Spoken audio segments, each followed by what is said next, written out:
What's going on, Canes fans? Peter Ariz here alongside D Money, bringing you another edition of the CanesInSight podcast. We've reached the final week of the regular season. D Money, obviously, it's been a tough last few weeks for the Canes, losing 3 in a row now after the loss to Louisville last week. It was a tough battle, but have an opportunity this weekend on Friday, I should say, not the weekend technically, but this holiday weekend, to go up there, finish the season strong, build on last season, not even making it to a bowl game, right? And head into these bowl practices, head into this recruiting stretch, which we will get into some updates with you on the bank here momentarily. But what does this game this week for you signify, and what are you looking for in this tough stretch of games? Well, first of all, like you said, we'll be getting into recruiting with the bank. All the recruiting updates on CanesInsight.com. Remember to sign up for the forums, sign up for the Instagram, Canes.insight. Twitter, we're all over the place. CanesInsight.my Shopify. Get some of the CanesInsight shirts that I've been wearing. All kinds of gear, hoodies for the winter, champion hoodies, which I've been rocking that one. And then obviously like and subscribe to this podcast. We've been giving you names that you're hearing for the first time here. Cole McConaughey, Miami recent commit, heard it for the first time here. Markel Bell, first time anywhere here on this podcast, and a ton of others. You go up in the list of guys that are in this class. You either heard about them first from us, or we're the first one to tell you Miami had a chance, like with Kevin Riley and some others. So nobody's doing it better for free. Like and subscribe, sign up for the forums. And Friday, it's a road game. Best deal in town. Pete, tell them about the deal that you can get to watch Boston College and Miami at Titanic and Coral Gables. Dollar wings, dollar jumbo shrimp. Can't get that anywhere these days, especially in Miami. So, of course, Titanic there, Coral Gables. I know everyone's going to be out and about doing their shopping, right, the day after Thanksgiving. I know a lot of people are doing the online shopping, which Monday, of course, like you already said, D, check out the CanesInsight Shopify. Maybe going to be running some specials there. Stay tuned for that. We'll be announcing that on the social media pages and the website as well. But stop by Titanic, grab a bite for the game while you're out and about. And like I said, dollar wings, dollar jumbo shrimp. Yeah. Now, game. Obviously, Miami needs a win. You need to at least be 7-5, which is a painful number to say given where the season started. But certainly, that's what Miami inherited. First of all, inherited a 7-5 team. I don't want to be going backwards in year two. Certainly, obviously, you look at the team. A lot of improvements across the board. Look at their offense and the rankings, the defensive rankings. This should be a better team than a 7-5 team. But when you're in the 110s in turnovers, and when you've had the game management decisions we've seen, Georgia Tech being the biggest one, not the only one, that's what you get. So I'd rather be 7-5 than 6-6, and I think everybody would. And it's a huge game for momentum. Boston, a very good team. They're 71st in scoring offense, 78th in scoring defense, but that's a historically tough place to play for Miami. The quarterback, Castellanos, we all know he's got legs and can do things to make the game very annoying. So huge game for Miami, even though it's not what Miami wanted to be at this point of the season. They cannot afford their loss. They've got to go in the other direction for recruiting and for just general program vibes. Look, and it's going to be an interesting few weeks in terms of, after this last regular season game, right? We already saw today in the post-practice interviews, TVD, as we have already speculated, right, is not committing to being at Miami next year necessarily. So we'll see what happens there. But what would the quarterback situation look like, right? I mean, Ja'Cory Brown, everyone knows that he's been there, especially the last few games when he's been, able to play and keep a red shirt, right, and hasn't gotten an opportunity, right? What would he do? So not to look too much ahead here, but interesting few weeks ahead and the rumor mill will definitely be churning for sure. So on that note, the rumors are running hot on the recruiting side. As D, you just posted your update of the bank tonight. And if you're listening to the podcast this morning, check out CanesInsight.com. You can check out the full written version of this on the website. D, you already mentioned Cole McConaughey, Markel Bell, a couple guys that you pointed out for anybody else really. Now going down the line here in terms of your updates. First thing you mentioned here, expect a lot of team turnover, which we saw last year. There was huge upgrades on the roster this year, especially second, third string, right? We're a lot deeper, I think, across the board this year. You're still looking for the elite types at every position, but the depth was improved. What are they looking at this year? What are some of the target positions? You started quarterback, obviously, with the uncertainty about Van Dyke. I mean, that's not breaking news. You heard him in the press conference. A lot of uncertainty there. If Van Dyke were to move on, I think you'll be looking at a starter quality quarterback. Someone who be an upgrade. I think somebody that can run for first downs, somebody that has toughness and accuracy, and the ability to manage a game. The game manager is a negative term for a lot of people, but Tom Brady was a game manager. The best quarterbacks are all. Pat Mahomes is a game manager. The best quarterbacks can manage the game. They can do other stuff on top of that, but they can certainly manage the game. And me is management, both from the coaching staff and from the quarterback position this year. So I think that's something to look for. And then again, also the ability to run a little bit in the portal if Miami were to go in and if Van Dyke were to go. So that's one position, quarterback, right off the top. I think receiver is a position where you see Miami add a receiver. There's some Miami receivers that could be potential draft prospects this year, which we'll talk about later. So there could be some shoes to fill. Obviously, Miami's going to recruit some big names. We'll talk about those. Continue to recruit big names. But I could see one receiver, a big-time kind of guy, if one comes available. But that's offense. I think is going to be mostly younger players. They like what they have there. I think defense. You're talking about defensive tackle. As many as 4 defensive tackles from the portal. Both guys that are big war daddy type starters, ideally, and then all that can contribute. You saw the Princeton defensive tackle, and I'm struggling with his name that just jumped in the portal. Miami has interest in him as someone who can come in and help. But we're talking about 4 names that they like to add at that position. Linebacker, they've improved. They're not that hungry there. But I would say safety is one on defense that they're really looking at hard. And also defensive end, not just linebacker, defensive tackle, also defensive end, preferably a bigger defensive end. I think those are some positions to watch in the portal as far as guys Miami's trying to bring in. So it's not going to be all across the board like it's been in the past where you're signing guys at every position. But I think in certain positions, again, defensive tackle, you're going to see a real focus and volume there. And safety, I think you can see as many as 2 come into the portal. D, we've got to talk about this offer of Cedric Bailey of Chaminade, the quarterback, right? And he's a guy who a lot of fans have been asking for him to be offered for a while, has put up big numbers at Chaminade, of course, teammates with JoJo Trader and Jeremiah Smith over there. Just talk about that offer a little bit and his skill set. Yeah, obviously the natural assumption, people, this is trying to get Jeremiah Smith, but Miami's been recruiting Jeremiah Smith for a while, and the offer just came now for Bailey. So I think really what it is with Bailey is the progression as a senior, and then also the quarterback situation. You could have 1 to 2 transfers from Miami. Emory Williams is hurt.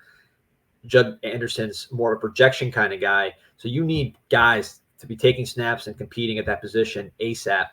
So he has an opportunity there if he were to come in. So I think they want another quarterback, and he's clearly the top guy as far as who they had. He's about 6'6", local, 4.4 shuttle, which is very good for his height.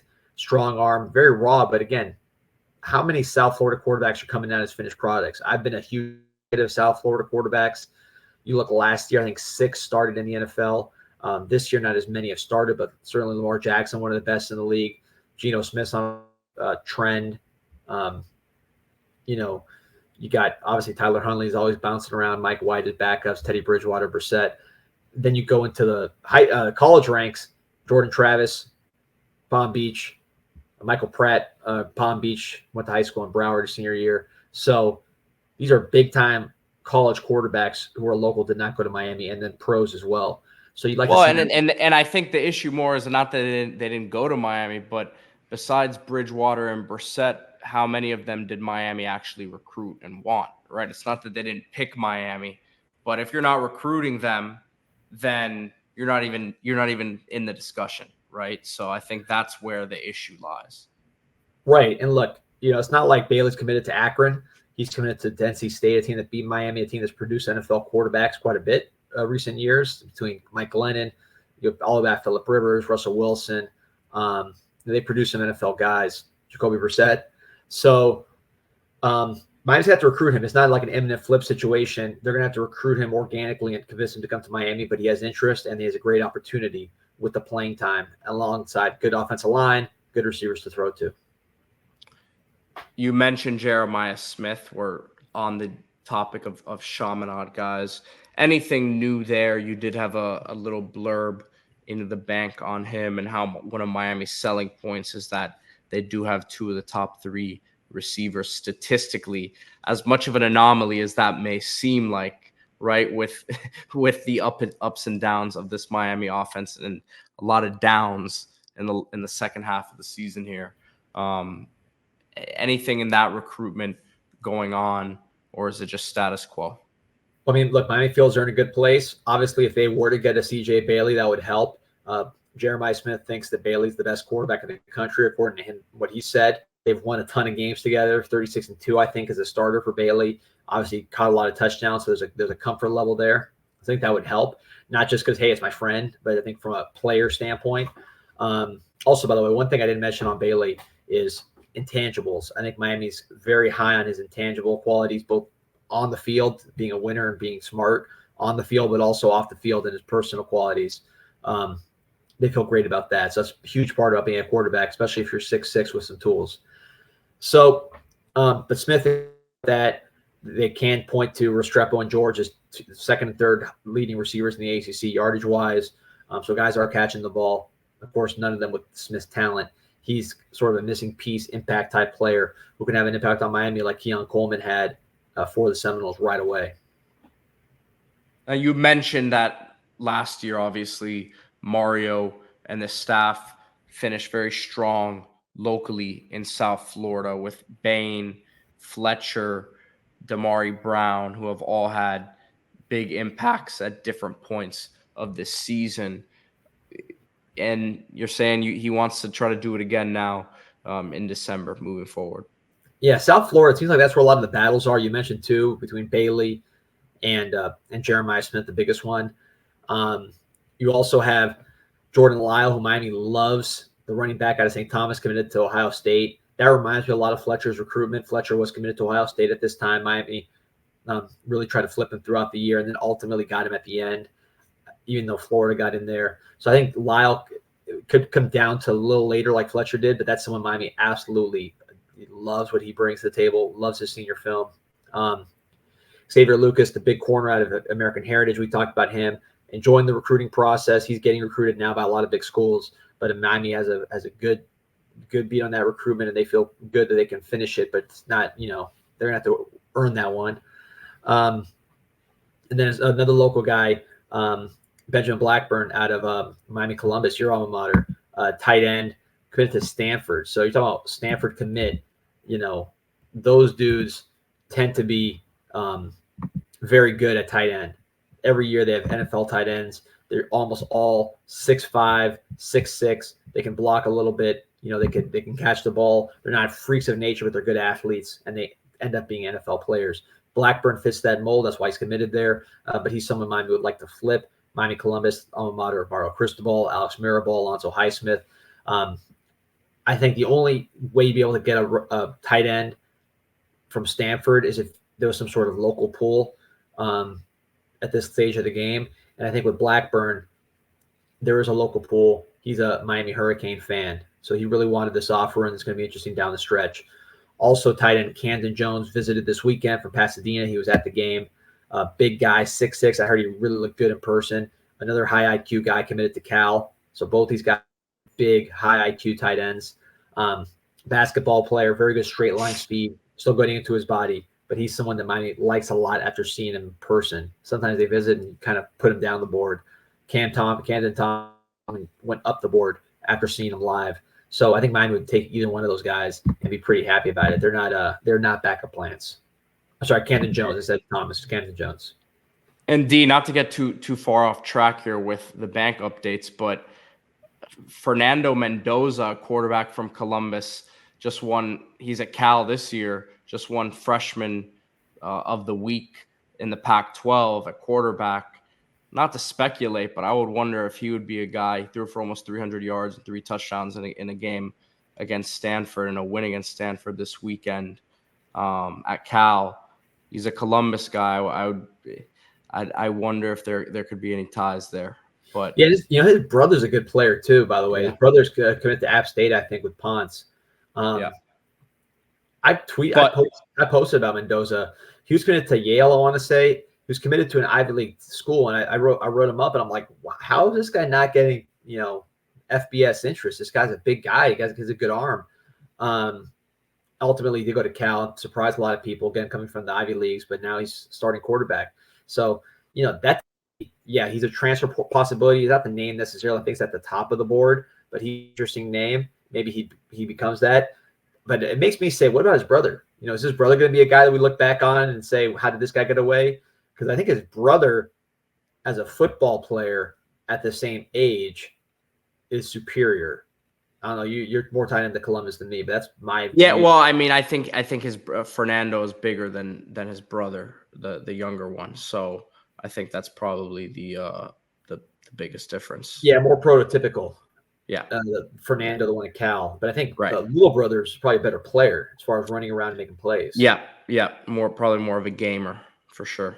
Yeah, so that's getting off track there a little bit, but it all kind of ties into what we were discussing. Just getting through the list here. Xavier Mincy, been a high priority target for this staff for a while here. How's it looking with him down the stretch? Yeah, I mean, he visited for Louisville.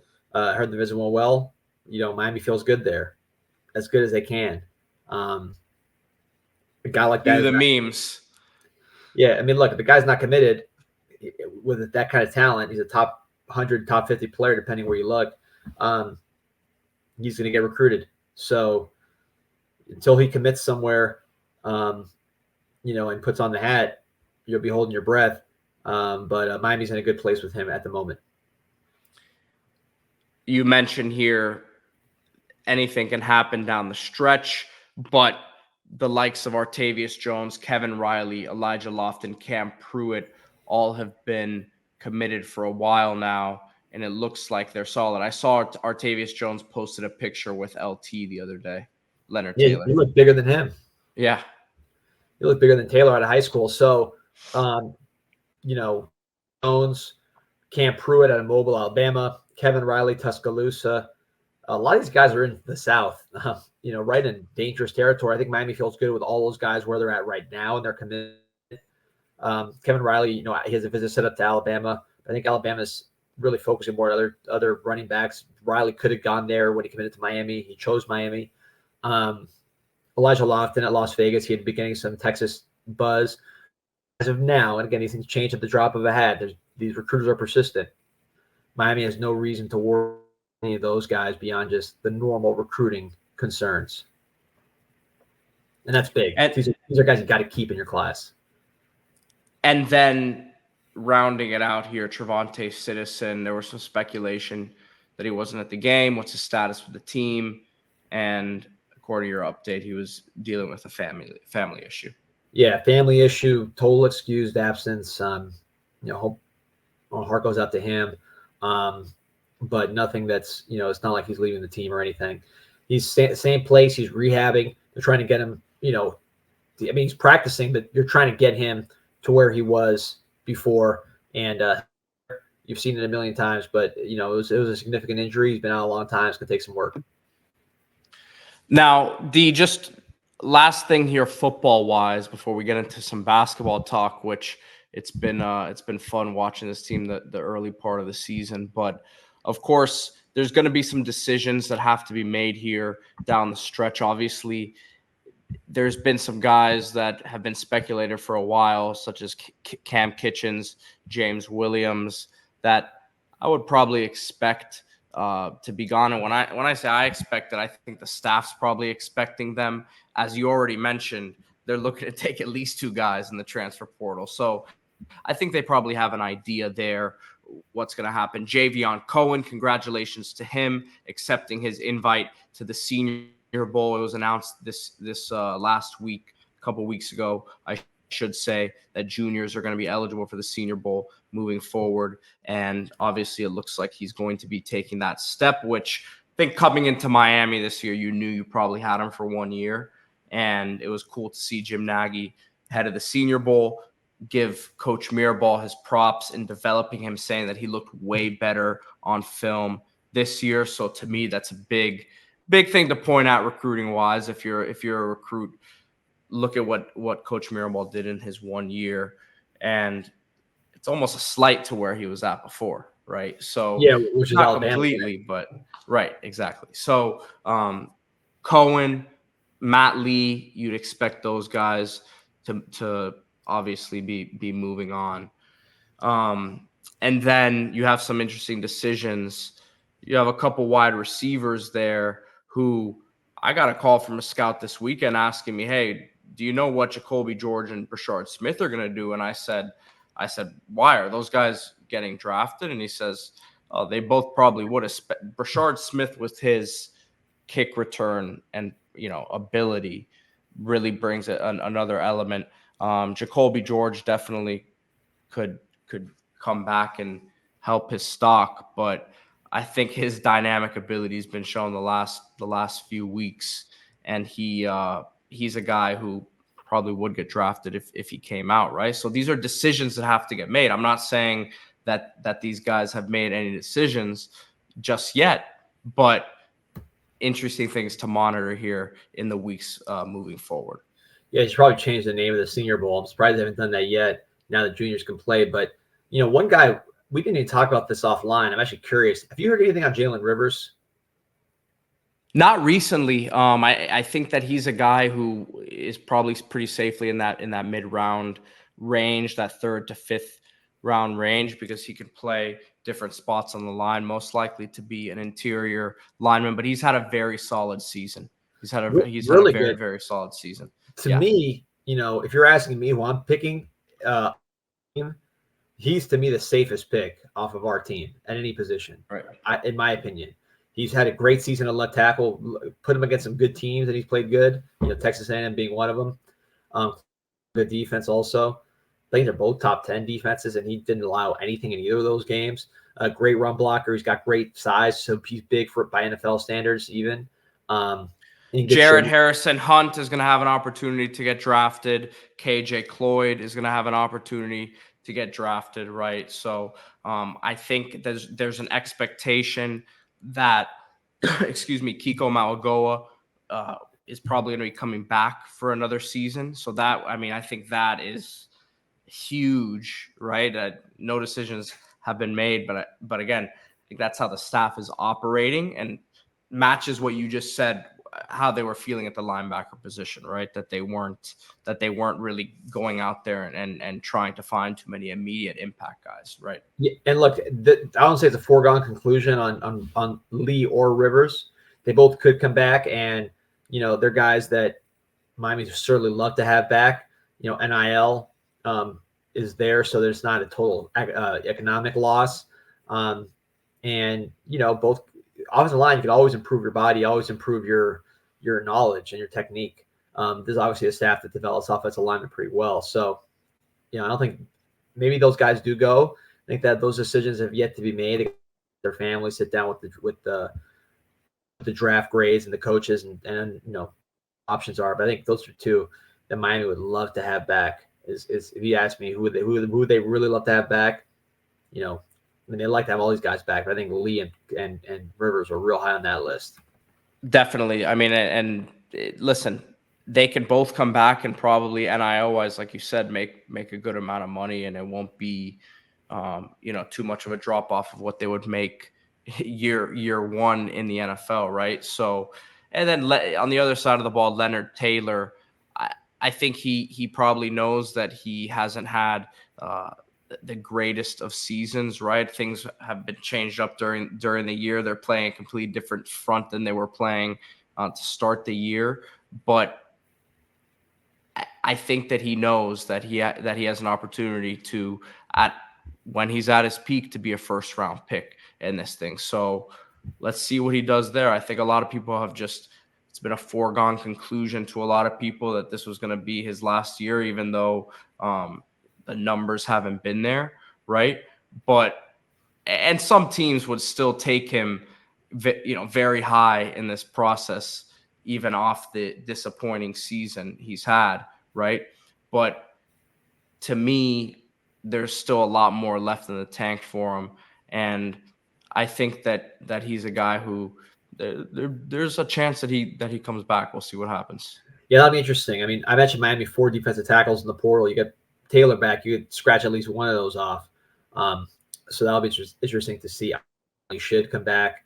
I'm a pro player. I mean, it's not like I'm telling people to come back just for the fun of it, but a guy with his talent going in the 4th round, as a 3rd-year player, that doesn't sit right to me. You saw RJ McIntosh leave too early, and his body wasn't ready. He never really made it, and his career never stuck. I think another year to get stronger, physically mature, on top of the mental maturity and the technique, I think will really help a guy like that, not only to make it to the league, but to stick in the league and not get washed out. Because, again, McIntosh and Taylor are very similar, and I don't want what happened to McIntosh to happen to Taylor. So moving on to the basketball program, D, as we finally get a smile out of you.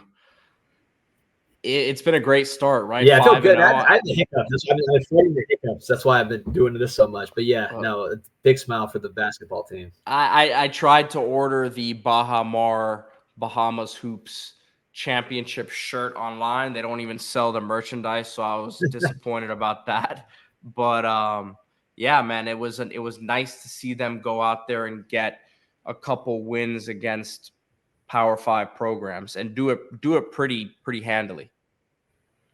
They're good, man. And this Kentucky game's gonna tell us a lot of where they're at. But if I'm comparing them to Miami teams, certainly the last two, they're better in my opinion than the last two. You go back to 2013, the best Miami team, even though it didn't go as far as these other teams. The team that just destroyed Duke and North Carolina, won the ACC tournament and league. But if you're comparing this team to last year and the year before, I think you would agree this is the better team. It's the deeper team. It's athletic across the board. There's no athletic weak spots like there were on those teams. The depth is better. They can all shoot. Like everyone in the starting lineup can shoot, can dribble, can score, can defend a little bit. There's really nowhere to hide. And I think, if you ask me the most improved player, I haven't talked about this guy since the home opener. Now Bahamas, both games, I thought he was awesome. Besley Joseph, he was always good on defense. His defense is even better now. He's bigger now. But his offense has gotten a lot better. He's got a really good first step. I mean, in my opinion, his first step is better than Pack. Pack's more skilled. But I think just blowing by guys, I think Joseph is more explosive. And he can make threes. He's shooting a little floater. And then, of course, on defense and just tone setting, he is awesome. So there's been a lot of good additions to this team. Besley Joseph going from a role player, maybe the weak link in that starting 5, to an impact player who more than holds his own, I think has been the story of the first few games.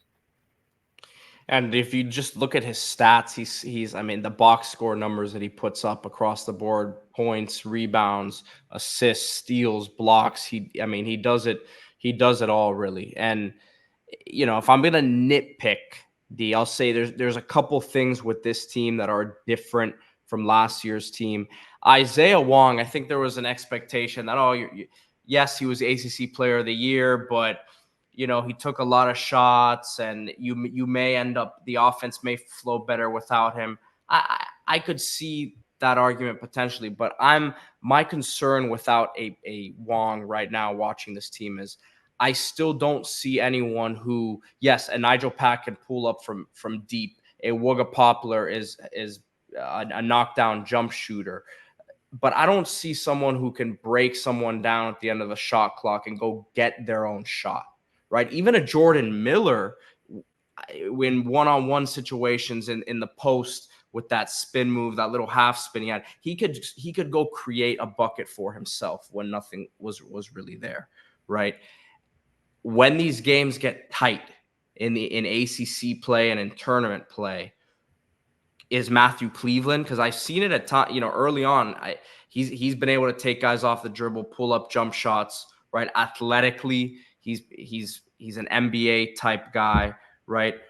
Wooga Poplar, we all know he's much improved, but you and I have talked about it off air. He still has a ways to go with his game. He's not a guy who's really finishing at the hoop, right? Because he still needs to add some core strength, needs to put some good weight on. But that, to me, with this team is because Omier, they're doing a lot of interesting things with him offensively in terms of initiating the offense. But again, is he a guy who's going to go get you a ton of ISO buckets, right? Especially against bigger defenders as the season wears on. Yeah, no, that's a weakness. And also the press, same concept, right? You don't have Moore from 2 years ago. You don't have Wong. So ball handling wise, when they get real aggressive, can you break that up? Wong was underrated with that, even when the shot wasn't falling. So I think those are legit concerns. Your only way you're going to overcome it is, they play transition because they off their defense. But then also, in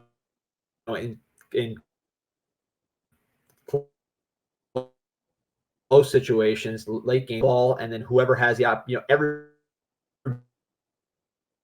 all five have to be in attack mode, and whoever has that advantage, the mismatch, whatever, they're the guy that at that possession. Because usually you don't have five guys that can go off the dribble, that can shoot, and it can finish. Miami has all five can do it. There's not really,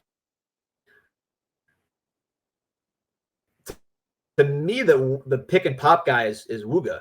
And I'm not a huge believer in Wooga outside of the shooting right now, which is amazing. But, like all these other guys, and Wooga too, sometimes they can catch the ball and they can drive, they can shoot, and they can pass, and they're unselfish. So you don't have one guy that's A plus, but you have five guys that are Bs. And then obviously you need that bench to continue to develop a lot of young guys there, but saw some promising things from Keyshawn George last game. Hit a deep three, had some pivotal rebounds, had a nice follow-up dunk to, I believe it was a Bensley Joseph missed layup in transition. Watson with some good minutes defensively. Nwoku, as Omier stayed out of foul trouble, didn't get as many minutes, right? But he'll probably get a lot of run now in this December stretch leading up to ACC play in January. And then AJ Casey, I think still finding his groove a little bit, but doing some nice things out there. Yeah, no, it's a fun team. Stay tuned to CanesInSight for the best content on Canes basketball. Pete's going live after every game. So if you see the game, you want to jump on a live, just go to YouTube. He'll be on most likely. So we start putting those on the audio. You'll be hearing those in the car after the game. So a lot of Canes content, a lot of recruiting content, and then we've got game on Friday. Miami's got to win. Things are happening, man. Keep it locked on CanesInSight. Of course, like this video, subscribe to the channel. I know it hasn't been the 10-plus win season we all hope for in a perfect world, right? But it's going to be, as it always is, a fun offseason to follow, and nobody is going to have you covered like we will here at CanesInsight.com. CanesInSight.com. Remember to sign up for the website, the forums, completely free. That's where you will get a lot of the info as it comes first. All the breaking news goes there on the message boards before anywhere else. Keep it locked on CanesInSight.com. Appreciate everyone for joining us today. Go Canes. Go Canes.